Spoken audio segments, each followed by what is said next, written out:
Trouvé normal qu'on est obligé d'égorger nos bêtes.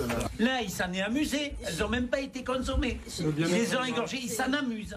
Retrouver les troupeaux attaqués par le loup est devenu un quotidien pour les éleveurs basalpins qui sont à bout.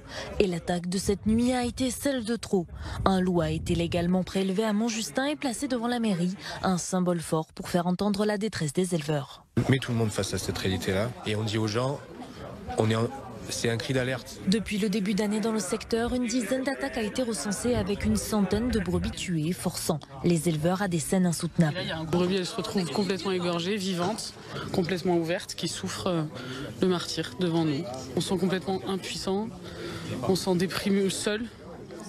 Et on se retrouve dans un mal-être au bord. Moi j'ai 30 ans et en fait où je finis folle, complet et avoir des idées très noires.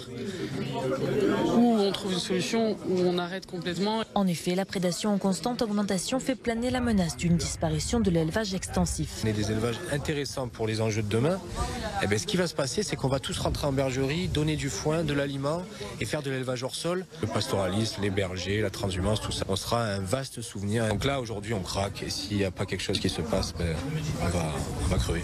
La préfecture a rapidement réagi. Ce soir, des louvetiers seront sur place et en début de semaine, la brigade loup interviendra. Mais pour faire bouger réellement les choses, c'est au niveau européen qu'il faudra agir.